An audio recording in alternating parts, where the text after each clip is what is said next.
Welcome to Educlick your online study partner. Good morning दोस्तों, कैसे हो आप लोग। मैं उम्मीद करता हूं कि आप लोग बहुत अच्छे होंगे। ठीक है, गुड मॉर्निंग सबको, गुड मॉर्निंग। चलो अच्छी बात है। अच्छा, कल हमने टी शर्ट अपनी लॉन्च कर दी थी।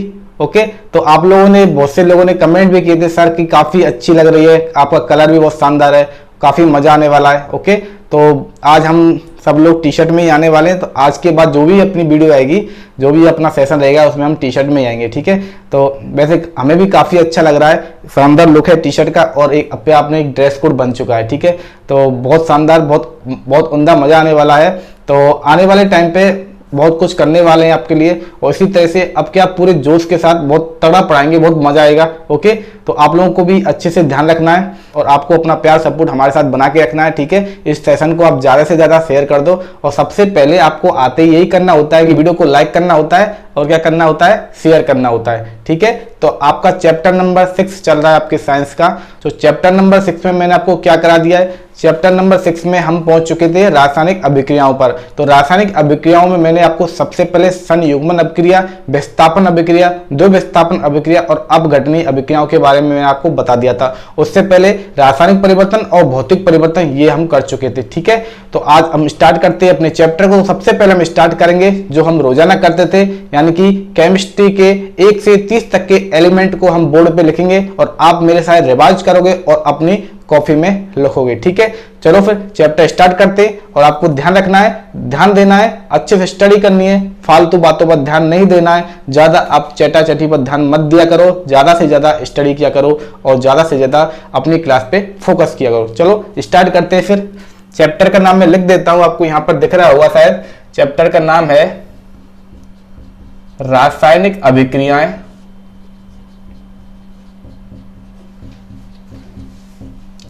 एवं उत्प्रेरक। ठीक है, चैप्टर नंबर 6 है आपका और हम रासायनिक अभिक्रियाएं ही पढ़ रहे हैं, यानी कि केमिकल रिएक्शन के बारे में पढ़ रहे हैं। तो सबसे पहले हम केमिस्ट्री के तत्व देखते हैं।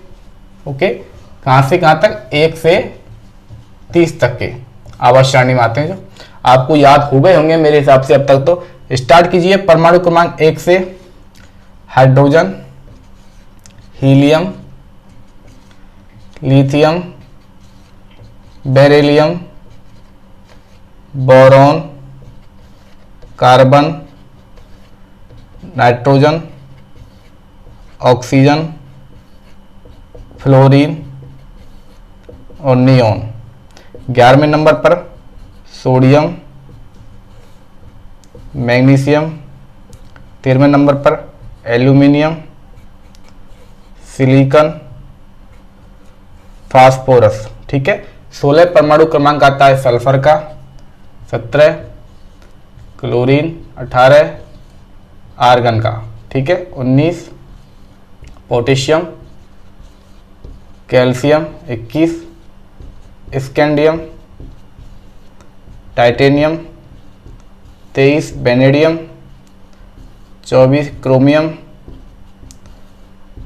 मैग्नीज, आयरन, कोबाल्ट और 28वें नंबर पर निकेल, 29वें नंबर पर कॉपर और 30वें नंबर पर zinc.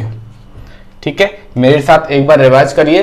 Hydrogen, helium, lithium, beryllium, boron, carbon, nitrogen, oxygen और fluorine, neon, sodium, magnesium, aluminium, silicon, phosphorus, sulphur, chlorine, argon, potassium, calcium, scandium, titanium, vanadium, chromium, manganese, iron, cobalt, nickel और copper और zinc. ठीक है, ये आपको इस तरह से याद रखने। ट्रिक मैंने आपको बताई थी कैसे याद रखने है ही। यहां पर हम लिखते हैं, अच्छा लिथियम है ना, LI आएगा। ठीक है, लाई बैक के नॉफ और नी को अलग कीजिए, यानी कि नियोन को अलग कीजिए। उसके बाद आता है नामांगल सिप्स, यहाँ पर सिप्स कल हो गया। ठीक है, आर्गन को अलग कीजिए, यहाँ से आता है ककस्टिव, उसके बाद किरमन, उसके बाद फेकोनी, उसके बाद कजन। ठीक है, इस तरह से आपको याद रखने हैं।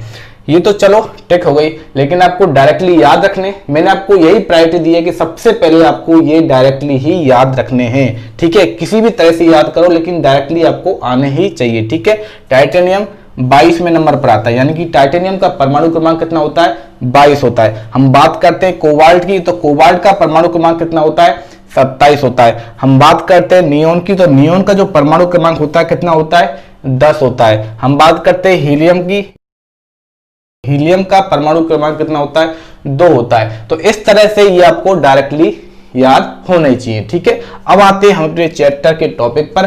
तो हम पढ़ रहे हैं रासायनिक अभिक्रिया, और रासायनिक अभिक्रिया में आज हम पढ़ने वाले हैं मंद एवं तीव्र अभिक्रियाएं,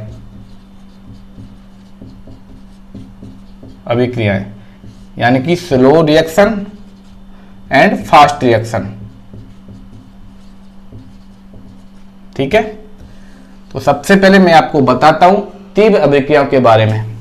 पहला है तीव्र अभिक्रियाएं, अभिक्रियाएं यानी कि फास्ट रिएक्शन कौन सी होती है, तो वे अभिक्रियाएं यानी कि वे रासायनिक अभिक्रियाएं, अभिक्रियाएं जो पलक झपकते हो जाती हैं, यानी कि उससे बहुत कम टाइम में हो जाती हैं, ठीक है। तो वे रासायनिक अभिक्रियाएं जो अभिकारकों के मिलने से बहुत तीव्र गति से संपन्न होती हैं, गति से संपन्न होती हैं या फिर पूर्ण हो जाती हैं, ठीक है। तो वे रासायनिक अभिक्रिया कहलाती हैं तीव्र अभिक्रियाएं। यानी कि जो तीव्र अभिक्रियाएं होती हैं इनको आयनिक अभिक्रियाएं भी कहा जाता है, आयनिक अभिक्रियाएं भी कहा जाता है, ठीक है। और जो प्रबल क्षार और प्रबल अम्ल की जो अभिक्रिया होती है, प्रबल अम्ल व प्रबल क्षार की जो अभिक्रिया होती है वो बहुत तीव्र अभिक्रिया होती है, तीव्र यानी कि फास्ट रिएक्शन होती है, ठीक है। तो अम्ल और क्षार कौन से हैं, प्रबल अम्ल और प्रबल क्षार की यह अभिक्रिया मैंने आपको बताई थी न्यूट्रलाइजेशन इक्वेशन यानी कि उदासीनीकरण अभिक्रिया पढ़ाया था मैंने स्टार्ट में, तब आपको ये बताया था, ठीक है। तो देख लीजिए, इसका मैं आपको एग्जाम्पल करवा देता हूं। प्रबल अम्ल देख लीजिए कौन सा, HCl ले लीजिए, ओके, HCl यानी कि हाइड्रोक्लोरिक अम्ल, और प्रबल क्षार NaOH यानी कि सोडियम हाइड्रोक्साइड हो गया। इससे जब क्या होता है, जब प्रबल अम्ल और प्रबल क्षार जब अभिक्रिया करते हैं तो निर्माण होता है लवण का, यानी कि यहां पर बनता है NaCl और बनता है जल, ठीक है। संतुलन के लिए मैंने आपको बताया था, आपको अभिकारक में जो यौगिक दे रखे हैं और जो उत्पाद में बनने वाले यौगिक हैं उनके परमाणुओं की संख्या बिल्कुल बराबर होनी चाहिए। तो यहाँ पर हम देख लेते हैं, सबसे पहले सोडियम देखते हैं, यहाँ पर 1 है तो सोडियम का परमाणु यहाँ पर 1 है, ठीक है। क्लोरीन का 1 है तो क्लोरीन का 1 हो गया। हाइड्रोजन यहाँ पे कितने टोटल, 1 हाइड्रोजन गिरा, 1 हाइड्रोजन गिरा, तो हाइड्रोजन हो गए 2, तो यहाँ पर भी हाइड्रोजन 2 बनते हैं, और यहाँ पर 1 ऑक्सीजन का परमाणु है तो यहाँ पर भी 1 ऑक्सीजन का परमाणु बनता है। तो इस तरह से ये जो अभिक्रिया है पूरी तरह से संतुलित अभिक्रिया कहलाती है। और ये जो अभिक्रिया होती है इतनी फास्ट होती है कि यह अभिक्रिया 10 की घात -10 सेकंड, -10 सेकंड में पूरी हो जाती है, पूरी हो जाती है।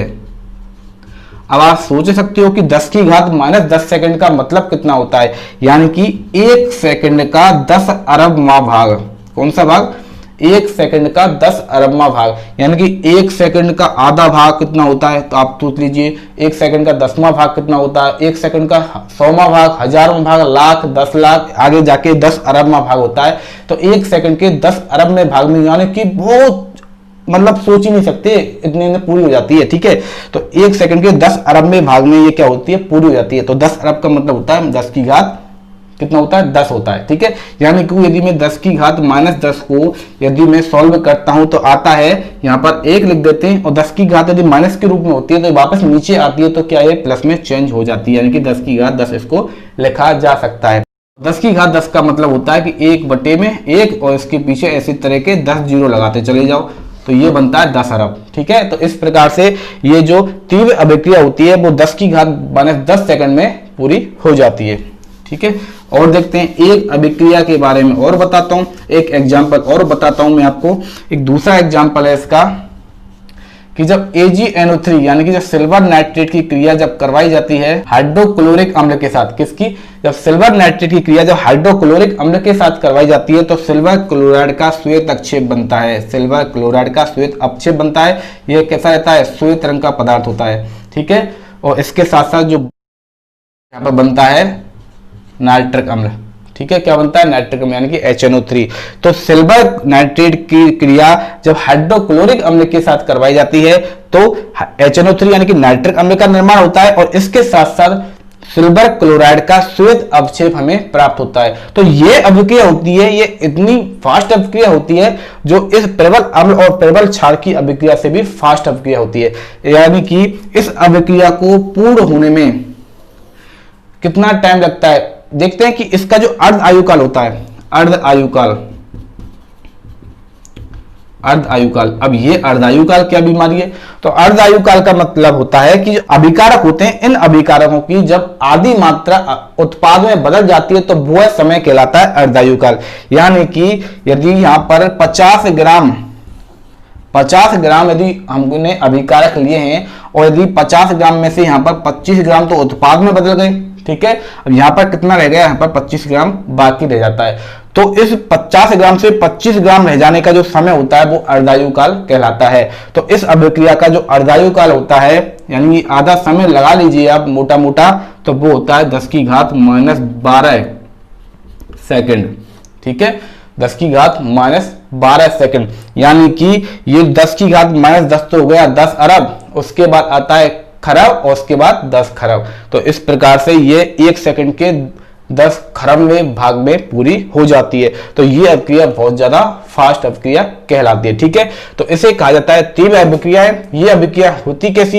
ये अभिक्रियाओं में क्या होता है कि अभिकारक होते हैं बहुत तेज गति से उत्पादों में बदल जाते हैं, इसी कारण इन अभिक्रियाओं को आयनिक अभिक्रिया भी कहा जाता है। तो ये हो गई तीव्र अभिक्रिया। अब इसके बाद हम पढ़ते हैं कि आखिर मंद अभिक्रिया क्या होती है। ओके, तो आपको समझ में आ गया होगा, ये मैं रफ कर देता हूं, उसके बाद हम पढ़ते हैं कि मंद अभिक्रिया क्या होती है। ठीक है, और उसके एग्जाम्पल देखते हैं। ओके,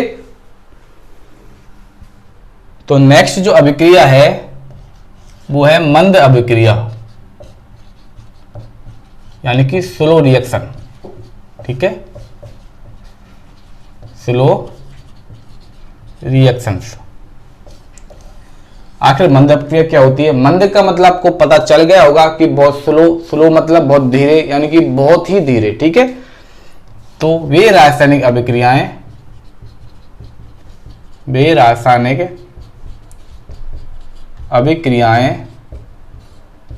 जिनको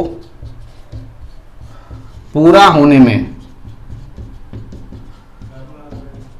कई दिन लग सकते हैं, कई महीने लग सकते हैं और कई साल भी लग सकते हैं, ठीक है, तो वे अभिक्रिया कहलाती है मंद अभिक्रियाएं कहलाती हैं। यानी कि वे रासायनिक अभिक्रिया जिनको पूरा होने में कई साल लग जाते हैं, कई महीने लग जाते हैं, कई दिन भी लग जाते हैं। ठीक है, यानी कि सबसे पहले क्या है, कई दिन लग सकते हैं, कई महीने लग सकते हैं और कई साल लग सकते हैं। तो वैसी अभिक्रिया कहलाती है मंद अभिक्रिया, यानी कि उनकी जो प्रोसेसिंग रेट होती है वो काफी स्लो होती है, बहुत धीरे होती है। ठीक है, तो मंद अभिक्रिया होती है, इसका जो सर्वोत्तम उदाहरण है, ठीक है, एक मंद अभिक्रिया का सबसे जो बेस्ट उदाहरण होता है वो होता है लोहे पर जंग लगना। ठीक है, तो क्योंकि लोहे पर जंग होती है वो कई दिनों में, कई महीनों में, कई सालों तक चलती रहती है ये प्रोसेसिंग, और बहुत लंबे टाइम के बाद लोहे पर जंग लगती है। उसकी कुछ कंडीशन होती हैं। लोहे पे जंग लगने की कौन कौन सी कंडीशन होती हैं कि उसको पर्याप्त ऑक्सीजन मिलनी चाहिए और पर्याप्त नमी होनी चाहिए। ठीक है, तो इसकी हम अभिक्रिया देखते हैं। लोहे पर जंग लगने की जो अभिक्रिया होती है, मैं आपको बता दूं, आपको याद रखना है कि जंग का जो फॉर्मूला होता है वो होता है 2Fe2O3.3H2O। तो ये आपको याद रखना है, ये जंग का रासायनिक सूत्र होता है। यदि आपको ये जंग का फॉर्मूला आपको याद है तो आपको लोहे पर जंग लगने की अभिक्रिया है, जो केमिकल रिएक्शन है, उसको रटने की बिल्कुल भी जरूरत नहीं है। आप आसानी से इसको लिखना सीख जाओगे। चलो तो हम लिखते हैं, क्योंकि हमने जंग किस पे लगानी है, लोहे पर लगानी है। तो लोहा यानी कि आयरन, तो आयरन को लिखा जाता है Fe। जंग लगती है ऑक्सीजन की उपस्थिति में, तो O2। साथ में क्या होनी चाहिए, नमी होनी चाहिए, यानी कि पानी की मात्रा होनी चाहिए, तो लिख देते हैं H2O। और जब ये तीनों मिलकर अभिक्रिया करते हैं तो लोहे पर जंग लगती है, और जंग का फॉर्मूला मैंने आपको बता दिया है, लिख दीजिए 2Fe2O3.3H2O। इसको कहा जाता है जंग कहा जाता है। तो मैंने आपको समीकरण तो संतुलित करना आपको कई बार बता दिया है, एक बार आपको फिर बता देता हूं। यदि आपको समीकरण संतुलित करना आता है और साथ में आपको जंग का फॉर्मूला पता है तो आपको ये याद रखने की बिल्कुल जरूरत नहीं है कि आपको जो रिएक्शन है रटने की बिल्कुल जरूरत नहीं है। आप इसको आसानी से लिख सकते हो, आसानी से बना सकते हो। देख लीजिए यहाँ पर आयरन कितने, 2 दूनी 4, यहाँ पर आयरन के 4 अणु दे रखे हैं, ठीक है। तो यहाँ पर भी लिख देती है, आप 4 लिख दिए ना। चलो ये तो हो गया आयरन का काम। अब बात कर लेते हैं ऑक्सीजन की। यहाँ पर देख लीजिए 3 दूनी 6, यहाँ पर क्या है, यहाँ पर जो आपको दिख रहा है तो जल हो गया, तो जल यहाँ पर भी है। तो पहले आप ये देख लीजिए 3 दूनी 6 ऑक्सीजन के जो अणु दे रखे हैं वो होने चाहिए। तो यहाँ पर 2 और 3 दूनी 6 यहाँ पर हो गई। अब बात करते हैं जल की। जल के जो अणु दे रखे हैं आपको कितने दे रखे हैं, 3 दे रखे हैं। टोटल जल के अणु दे रखे हैं वो 3 दे रखे हैं। तो यहाँ पर भी आप 3 लिख दीजिए। इस तरह से ये समीकरण है वो पूरी तरह से क्या हो जाती है, संतुलित हो जाती है। यानी कि 4Fe plus 3O2 plus 3H2O मिलके बनते हैं 2Fe2O3.3H2O। यानी कि ये अभिक्रिया लोहे पर जंग लगने की अभिक्रिया होती है। ये काफी स्लो अभिक्रिया होती है, यानी कि बहुत मंद अभिक्रिया होती है, इसलिए ये आपको याद रखना इंपॉर्टेंट है, ठीक है। जब भी मंद अभिक्रिया का उदाहरण पूछा जाता है तो आपको ये याद रखना चाहिए कि लोहे पर जंग लगना एक मंद अभिक्रिया का उदाहरण है। और एग्जाम्पल देख लीजिए जो आपकी बुक में दे रखे हैं। एक होता है पोटेशियम क्लोराइड यानी KClO3। इसको जब गर्म किया जाता है तो यह अभिक्रिया भी काफी स्लो होती है। इससे पोटेशियम क्लोराइड का निर्माण होता है और इसके साथ साथ ऑक्सीजन गैस बाहर निकलती है, ठीक है। और एक एग्जाम्पल और दे रखा है, उसको भी देख लीजिए। जब एसिटिक अम्ल यानी कि CH3COOH, इसको एसिटिक अम्ल कहा जाता है जब इसकी क्रिया करवाई जाती है किसके साथ, एथेनॉल के साथ, यानी कि C2H5OH। ये क्या होता है, ये एथेनॉल होता है जो मंद्रा का प्रमुख घटक होता है। ये आपको याद है ना, चैप्टर नंबर 1 में मैंने आपको इसका फॉर्मूला बताया था C2H5OH। इसकी अलग अलग मात्रा मिला के हम अलग अलग प्रकार की शराब बना सकते हैं। यानी कि जब एसिटिक अम्ल की क्रिया जब एथेनॉल के साथ करवाई जाती है तो निर्माण होता है एथिल एसीटेट का, यानी कि CH3COOC2H5 और साथ में जल का निर्माण होता है। तो ये क्या हो गया, ये हो गया एथिल एसीटेट। क्या हो गया, एथिल एसीटेट बनता है। और ये जो तीनों अभिक्रिया होती है ये मंद अभिक्रिया के उदाहरण हैं, ठीक है। तो आपको याद रखना है कि लोहे पर जंग लगना है वो एक मंद अभिक्रिया का उदाहरण है, ठीक है। तो आपको याद क्या रखना है कि 4Fe plus 3O2 plus 3H2O ये मिलकर बनता है 2Fe2O3.3H2O। और 2Fe2O3.3H2 को ही कहा जाता है जंग। क्या कहा जाता है, जंग। इसमें कुछ गलती हो गई है, यहाँ पर मैंने आपको संतुलित करने के लिए H2O के बारे में बताया था, यानी कि 3 अणु दे रखे हैं। यहाँ पर 3 अणु दे रखे हैं, लेकिन यहाँ पर 2 दे रखा है। क्या दे रखा है, 2 दे रखा है। यानी कि कितना होगा, 3 दूनी 6, यानी कि 6 जल के अणु होने चाहिए, ठीक है। कितने होने चाहिए, 6 जल के अणु होने चाहिए। यहाँ पर 3 नहीं आएगा, यहाँ पर 6 आएगा। क्या आएगा, यहाँ पर 6 आएगा। तो आपको रिएक्शन क्या याद रखनी है कि 4Fe plus 3O2 plus 6H2O ये मिलके 2Fe2O3.3H2O बनाते हैं, यानी कि ये क्या होती है, जंग होती है, ठीक है। और एक होते हैं पोटेशियम क्लोराइड को जब गर्म किया जाता है तो पोटेशियम क्लोराइड साथ में ऑक्सीजन गैस का निर्माण होता है। और जब एसिटिक अम्ल की क्रिया एथेनॉल के साथ करवाई जाती है तो एथिल एसीटेट के साथ जल के अणुओं का निर्माण होता है, ठीक है। तो ये अभिक्रिया हो गई मंद अभिक्रिया। अब इसके बाद हम पढ़ते हैं उत्क्रमणीय एवं अनुत्क्रमणीय अभिक्रियाओं के बारे में, ठीक है।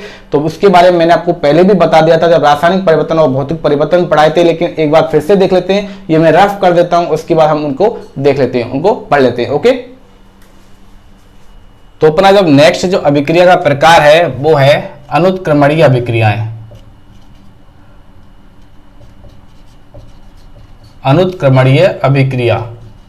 और इसके बाद हम पढ़ेंगे उत्क्रमणीय अभिक्रिया, यानी कि इसको कहा जाता है इररिवर्सिबल रिएक्शंस, ठीक है। तो आखिर अनुत्क्रमणीय अभिक्रिया क्या होती हैं, तो वे रासायनिक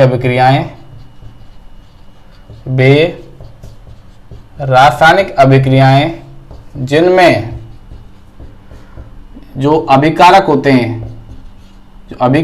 हैं ये पूर्णतः उत्पादों में बदल जाते हैं। इसका मतलब क्या हुआ, इसका मतलब होता है जो अभिकारकों की जो सांद्रता होती है, अभिकारकों की सांद्रता धीरे धीरे क्या हो जाती है, कम हो जाती है, ठीक है। और जो उत्पाद होते हैं, जो प्रोडक्ट बनते हैं, जिनका निर्माण होता है अभिकारकों से, उत्पादों की जो सांद्रता होती है, सांद्रता वो बढ़ती जाती है, यानी कि वो इंक्रीमेंट होते जाते हैं।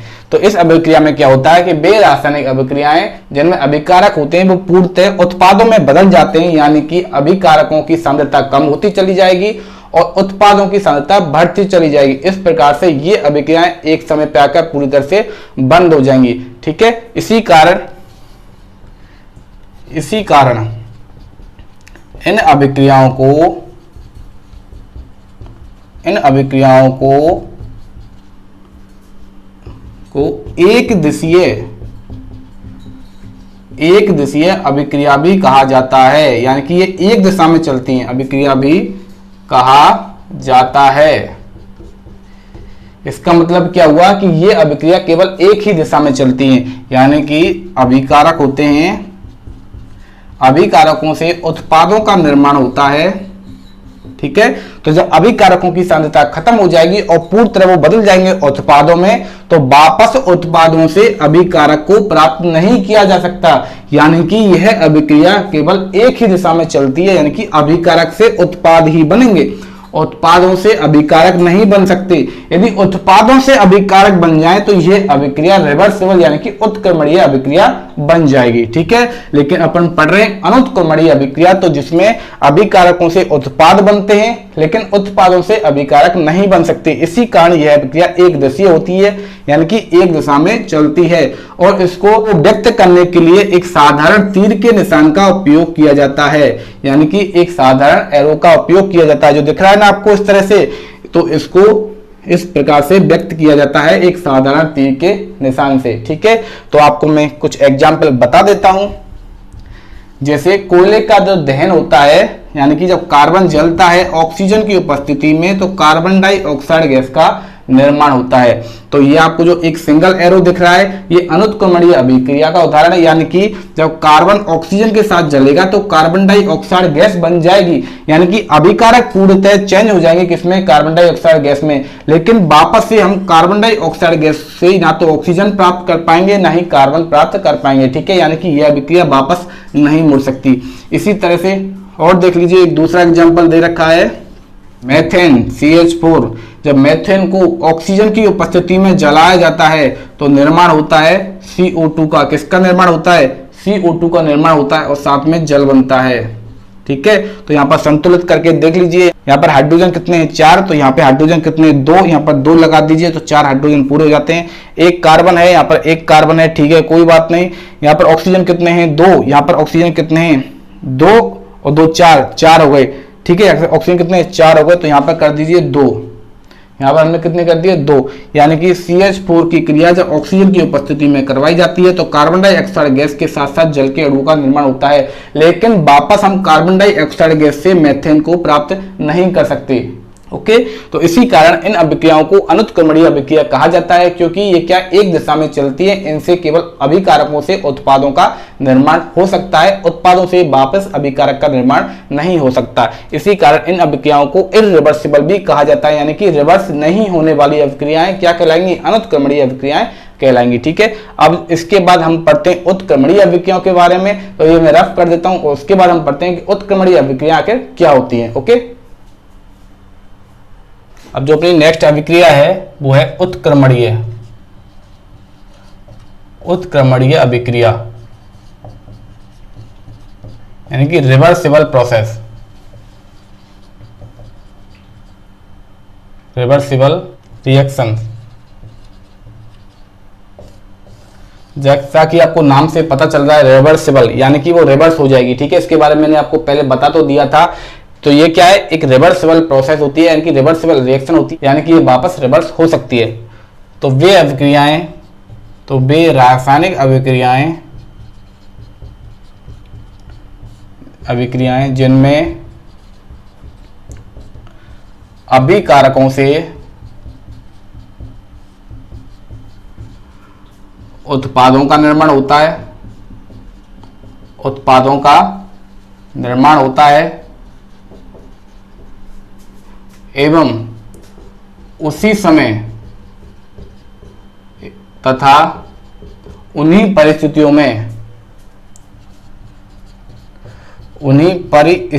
में उत्पादों से अभिकारकों का निर्माण होता है। अभिकारकों का निर्माण होता है। इसका मतलब क्या होता है, जैसे ये दो अभिकारक हो गए ए और बी, ये अभिक्रिया करते हैं और निर्माण करते हैं सी और डी का। ये क्या बन गए, उत्पाद। तो ए और बी हो गए अभिकारक और सी और डी हो गए उत्पाद। तो उत्क्रमणीय अभिक्रिया क्या कहती है? उत्क्रमण अभिक्रिया का समझने का जो सबसे बेस्ट तरीका ये हो सकता है कि जब अभिकारक आपस में क्रिया करते हैं और उत्पादों का निर्माण करते हैं, ठीक है, तो कोई ना कोई परिस्थिति इनकी होंगी, चाहे ताप हो, चाहे दाब हो, चाहे कोई उत्प्रेरक की उपस्थिति में हो रहा हो, ठीक है। तो हमेशा आपको ये याद रखना है कि समान परिस्थितियां होनी आवश्यक हैं, यानी कि जिन परिस्थितियों में जिन ताप दाब उत्प्रेरक की उपस्थिति में अभिकारक होते हैं वो उत्पादों में बदलते हैं, तो उन्हीं परिस्थितियों में उत्पाद होते हैं वो अभिकारकों में जब बदल जाते हैं तो वो अभिक्रिया उत्क्रमणीय अभिक्रिया कहलाती है। कौन सी हो गई? उत्क्रमणीय, यानी कि ये क्या हो गया, रिवर्स हो गया, तो इसलिए इसको रिवर्सिबल भी कहा जाता है। आपको समझ में आ गया होगा ये वाला चीज, यानी कि जब अभिकारकों से उत्पाद का निर्माण हो जाता है तो पर्याप्त उत्पाद बनने के बाद जो उत्पाद होते हैं वो वापस से अभिकारक में बदलने लग जाते हैं, तो वो अभिक्रिया उत्क्रमणीय अभिक्रिया कहलाती है। इसका मतलब क्या होता है कि यह अभिक्रिया कभी भी पूर्ण नहीं होगी, यह अभिक्रिया निरंतर चलती रहती है, यानी कि लगातार चलती रहेगी, क्योंकि इसमें कभी भी क्या होगा, अब ना तो अभिकारक खत्म होने वाले हैं, ठीक है, और ना ही उत्पाद खत्म होने वाले हैं। यानी कि अभिक्रिया के दौरान हमेशा आपको अभिकारक भी मिलेंगे और उत्पाद भी मिलेंगे, यानी कि इन दोनों की जो सांद्रताएं होंगी वो कभी भी खत्म नहीं होंगी, इनकी मात्रा होंगी वो कभी भी खत्म नहीं होंगी। इसी कारण यह अभिक्रिया है लगातार चलती रहेगी, ठीक है। इसके एग्जाम्पल मैं आपको बता देता हूं, जैसे जब नाइट्रोजन की क्रिया जब हाइड्रोजन के साथ करवाई जाती है तो अमोनिया गैस का निर्माण होता है। किसका? अमोनिया गैस का निर्माण होता है, ठीक है। जब N2 की क्रिया H2 के साथ करवाई जाती है तो NH3 बनता है, यानी कि अमोनिया गैस बनती है। तो आपको संतुलित करने के लिए देख लीजिए, N2 यहाँ पर कितने हैं, 2, यानी कि नाइट्रोजन के 2 अणु रखे हैं, तो यहाँ पर नाइट्रोजन का 1 अणु है तो यहाँ पर लिख दिया 2, ठीक है। अब हाइड्रोजन के कितने हो गए, 3 दूनी 6 हो गए, तो यहाँ पर कितने 2 और यहाँ पर लिख देंगे 3, यानी कि N2 + 3H2, ठीक है। N2 + 3H2 की बन के बनता है अमोनिया, यानी कि 2NH3 बनता है। ये जो अभिक्रिया होती है ये लेड की उपस्थिति में होती है, एक उत्प्रेरक का कार्य करता है, ठीक है। यानी कि N2 + 3H2 मिलकर बनाते हैं 2NH3। यदि यह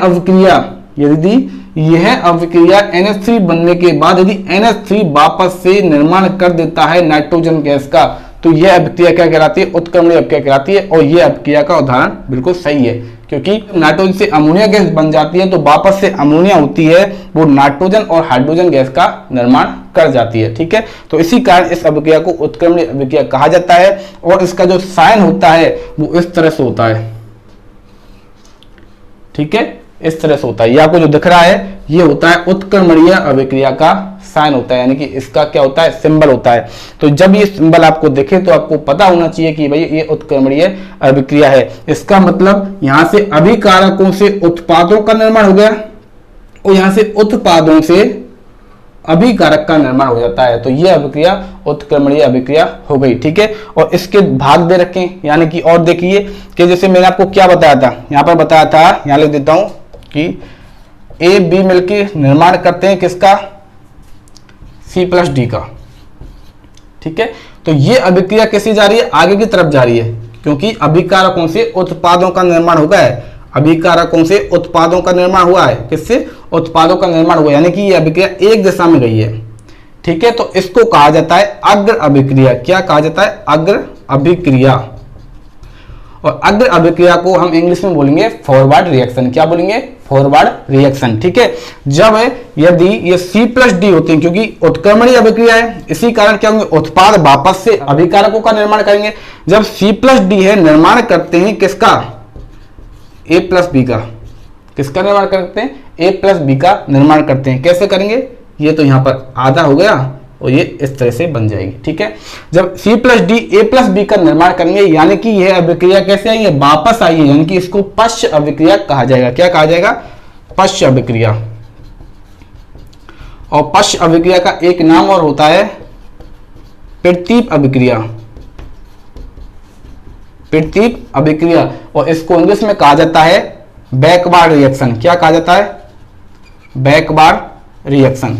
ठीक है, तो ये आपको याद रखना है कि उत्क्रमणीय अभिक्रिया के भी दो पार्ट बन जाते हैं, अग्र अभिक्रिया और प्रतीप अभिक्रिया, या फिर अग्र अभिक्रिया या फिर पश्च अभिक्रिया। इसको इंग्लिश में कहा जाएगा फॉरवर्ड रिएक्शन, और प्रतीप अभिक्रिया को इंग्लिश में कहा जाएगा बैकवार्ड रिएक्शन। तो ये आपको याद रखना है कि जो उत्क्रमणीय अभिक्रिया होती है इसमें अभिकारकों से उत्पादों का निर्माण होता है, और जब पर्याप्त उत्पाद बनने के बाद ये उत्पाद होते हैं, ये उन्हीं परिस्थितियों में वापस अभिकारकों का निर्माण कर लेते हैं। इसी कारण इसको रिवर्सिबल अभिक्रिया कहा जाता है, यानी कि उत्क्रमणीय अभिक्रिया कहा जाता है। ठीक है, तो मैं समझता हूं कि आपको अच्छे से समझ में आ गया होगा कि आज हमने क्या पढ़ लिया, हमने मंद और तीव्र अभिक्रिया पढ़ी है, और इसके बाद हमने पढ़ी है कि रासायनिक अभिक्रियाओं में उत्क्रमणीय अभिक्रिया कौन सी होती है और अनुत्क्रमणीय अभिक्रिया कौन सी होती है। ठीक है, हम कल की क्लास में पढ़ने वाले हैं अपचयन और ऑक्सीकरण अभिक्रियाओं के बारे में, यानी कि ऑक्सीकरण अभिक्रिया कौन सी होती है और अपचयन अभिक्रिया कौन सी होती है, यानी कि ऑक्सीकरण क्या होता है और अपचयन क्या होता है, इसके साथ साथ अपचायक क्या होता है, ऑक्सीकारक क्या होता है, इन सब के बारे में हम कल की क्लास में पढ़ेंगे। ओके, तो आज की क्लास अपन यहीं समाप्त करते हैं। ठीक है,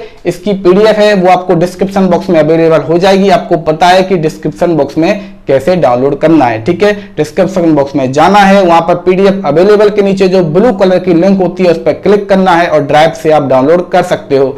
यदि किसी भी बच्चे को प्रॉब्लम आती है कि वो वही वहां से डाउनलोड नहीं कर सकता है तो आप टेलीग्राम ग्रुप को ज्वाइन कर सकते हो। एजुक्लिक ऑफिशियल ग्रुप है टेलीग्राम पर, उसको आप ज्वाइन कर सकते हो। यदि आपको प्रॉब्लम आती है तो मैं आपको पर्सनली वहां पर पीडीएफ भेज सकता हूं। ठीक है, तो आपको नोट्स की बिल्कुल टेंशन लेने की जरूरत नहीं है। आपका पहला काम है, आपको समझ में आना चाहिए कि हम आखिर क्या पढ़ रहे हैं। ठीक है, क्योंकि लिखने के लिए तो बुक में बहुत लिखा हुआ है, ओके, लेकिन आपको समझ में आना जरूरी है। ठीक है, आपको ये समझ में आ गया होगा। इसी बात पर इस वीडियो को आप लाइक कर दो, और जिन लोगों ने अभी तक चैनल को सब्सक्राइब नहीं किया या फिर जो अभी हमारे चैनल के साथ नए नए जुड़े हैं वो चैनल को सब्सक्राइब कर दो, साथ में बेल आइकन भी दबा दो, और बेल आइकन में आपको ऑल प्रेस कर देना है ताकि आपको चैनल से रिलेटेड हर एक नोटिफिकेशन होता है वो आपको अवेलेबल हो सके। ठीक है, वीडियो को ज्यादा से ज्यादा शेयर कर दो। ठीक है, अपन मिलते हैं कल की नेक्स्ट क्लास में, उसमें हम पढ़ने वाले हैं ऑक्सीकरण और अपचयन के बारे में। तब तक आप हंसते रहिए, मुस्कुराते रहिए और शानदार तरीके से अपने घर बैठकर पढ़ाई को जारी रखिए। ठीक है, मिलते हैं कल की नेक्स्ट क्लास में।